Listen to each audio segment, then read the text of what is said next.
Salut, c'est Trado, je suis content de vous retrouver pour la mise à jour de l'analyse technique de Gossin. Gossin qui a perdu en l'espace de 5 séances l'équivalent de 32%.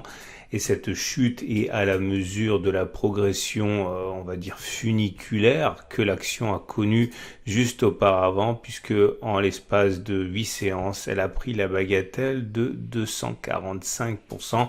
Rien de plus normal donc que de consolider. Je vous rappelle que très souvent, les consolidations se font de manière à respecter les ratios de Fibonacci, non pas parce que c'est magique, mais parce que les traders aiment bien rentrer sur les retracements de Fibonacci, ce qui permet d'arrêter la baisse. Et concrètement ici, comme vous pouvez le voir, si on utilise les niveaux des 23,6, des 38,2, des 50%, il semble que pour l'instant on ait pris appui sur les 38,2%, ce qui est assez classique, 50% c'est également très classique, avant de repartir vers le haut. Donc pour l'instant il n'y a pas de panique, tout se fait de manière assez traditionnelle. Alors première des choses, vous remarquez que la tendance elle est haussière sur Gossin, puisqu'on est au-dessus de la moyenne mobile à 20 jours qui monte et au-dessus de la moyenne mobile à 50 jours qui monte. Donc dans ces conditions, il n'est pas délirant d'acheter le tout bien sûr et de trouver un point d'entrée qui est intéressant, parce qu'à moins que vous achetiez maintenant et que vous le mettiez en fond de portefeuille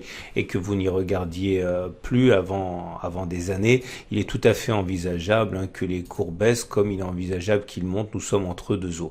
Les points d'entrée les plus pertinents sont les supports. Alors les supports, il y en a beaucoup.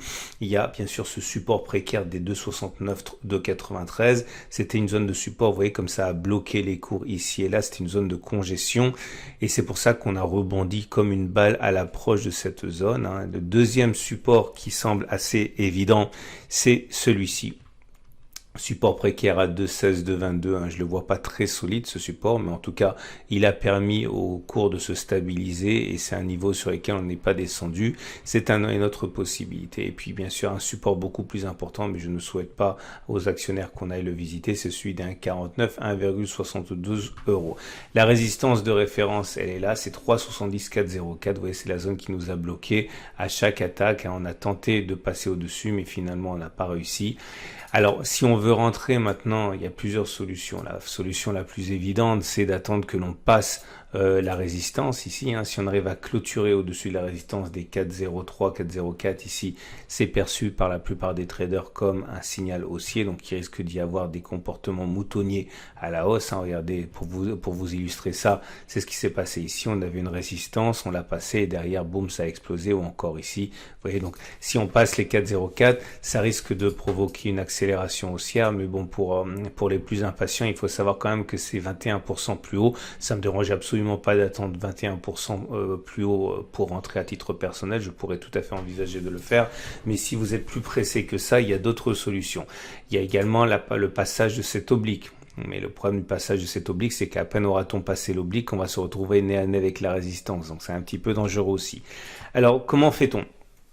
Pour ceux qui envisagent d'acheter tout de suite, au plus vite, effectivement un retour sur le support des 2,69 de 93 peut se justifier, mais il faut qu'il y ait notamment au niveau des chandeliers japonais quelque chose d'assez encourageant. Il faudra surveiller les chandeliers de retournement.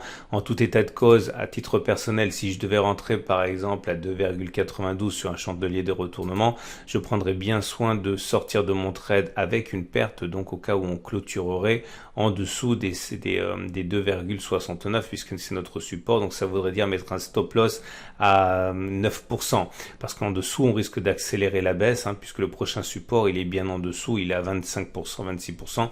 On ne va pas être pris dans ce genre de dynamique. Donc acheter sur chandelier retournement dans cette zone bleue est possible. Si on met un stop, allez, on va dire 10% pour faire un compte rond, il faut que vous compreniez, si vous êtes débutant, qu'en analyse technique, si vous n'avez pas d'expérience, vous allez vous tromper une fois sur deux. Donc il faut partir mathématiquement du principe que si vous vous trompez une fois sur deux, il faut que ce que vous gagnez quand vous avez raison soit significativement plus important que ce que vous perdez quand vous avez tort. Et comme ça, même si vous vous trompez une fois sur deux, vous vous enrichissez à long terme. Donc il faut que vous gagnez au moins 10%. C'est pas impossible, puisque la prochaine résistance, elle est à 26%, donc on a un ratio gain-risque de 1 de supérieur à 2 pour 1, donc c'est tout à fait envisageable. Mais encore une fois, il faudra bien mettre son stop loss en cas de... je mettrai à titre personnel au conditionnel mon stop loss en dessous pour avoir un ratio gain-risque qui est satisfaisant. Autre solution, si vous attendez que l'on aille chercher ce support précaire ici, c'est la même chose. Il faudrait au moins attendre un chandelier japonais encourageant de retournement. Il faudrait mettre un stop loss, mettons, aller là aussi à 8%, 8-9% en dessous pour que le trade soit viable en termes de méthode sur le long terme. Il faut que le ratio gain-risque soit intéressant, donc au moins supérieur à 1. Si on vise un retour sur la prochaine résistance, puisque le support cassé deviendrait résistance ici à 19%, on a un ratio gain-risque qui est supérieur à 2. C'est très important si vous découvrez l'analyse technique, soyez humble et partez du principe que vous aurez raison une fois sur deux. Maintenant, et je le répète, ma solution préférée serait soit, pour rentrer, serait soit un retour carrément sur le support d'un 49,72. Je suis pas en train de dire qu'on va y aller, je veux dire que je serais à l'aise pour rentrer davantage si on perdait encore 50%. Certains vont crier au fou, mais voilà, je suis pas actionnaire, donc ça me concerne pas vraiment. Ou alors que l'on passe la résistance, je l'ai déjà dit, des 4,04, donc à plus 22%. À ce moment-là, je pourrais rentrer.